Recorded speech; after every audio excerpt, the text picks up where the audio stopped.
Ayan mga kamaster, mag-home service tayo dito sa kabilang bahay.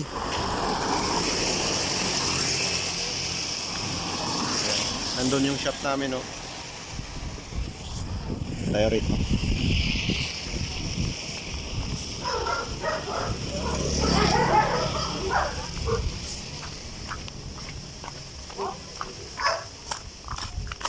Ayo! Ayo! Yan mga master, balik. Yan.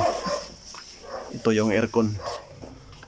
Unang ano mo pa lang, mag-on siya tapos parang namamatay agad.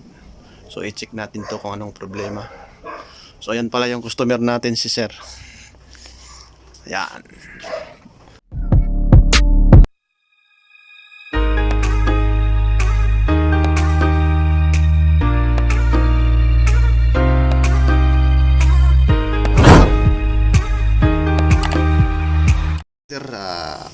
Binaklas na natin. Ito yung mga materialis natin pambukas. Din ito yung tester para i-check mamaya.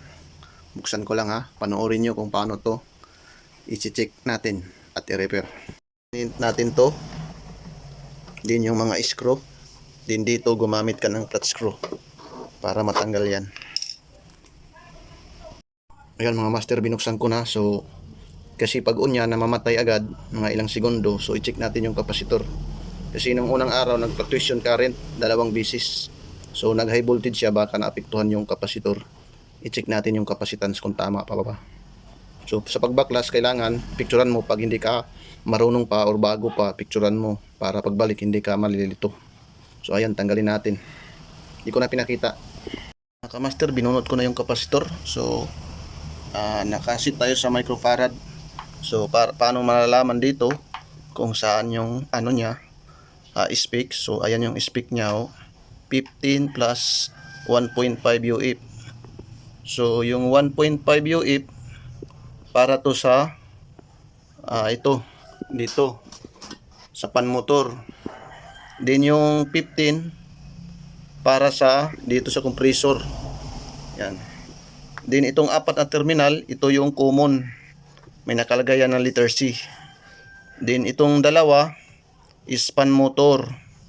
Then itong tatlo yung herms para sa compressor. So i-check na natin. Ayan, dapat may makuha tayo na 15. Ayan. Check natin.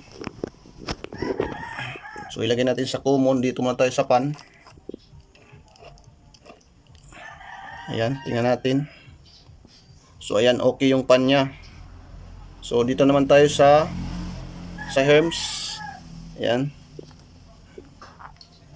Tingnan natin. So ayan. 15 plus 0.2. So ibig sabihin good lang yung kapasitor. So bakit parang namamatay siya? So i-check natin yung itong ano, itong resistant para sa motor, yung windings niya. So tatanggalin ko lang dito, galing sa thermostat, din yung common, din yung running. Yan. Ito yung sa compressor. So black at sa blue. So 1.1 ohms. So transfer natin to sa yellow, yung para sa thermostat dito.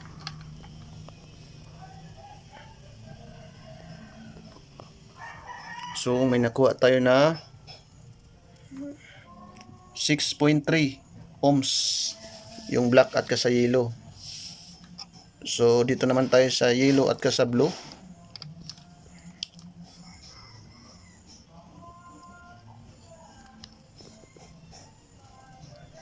Ayan mga kamaster, may nakuha tayo na 4.7 ohms.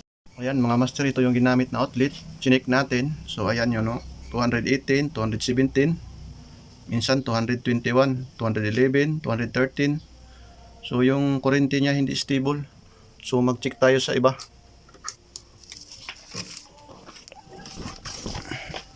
Ayan, dito tayo mag-check.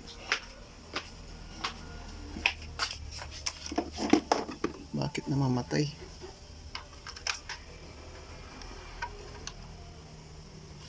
Yan mga master, ganun rin dito. 220, 212. Ang nangyari? Yan o. Baka isa rin tong dahilan. 220 to 117. Pabago-bago. Ayan, pandarin to natin to mamaya. Ayan mga master, ayan, ang pirahe niya is 2.2 amperes. So isaksak na natin to. Iyon natin doon kung ilang amperahe ba yung ma-range niya. Iyon natin.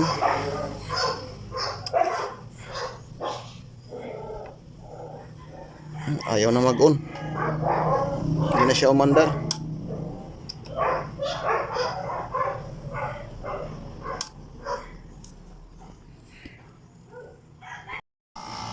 Ayan mga kamaster, umandar na.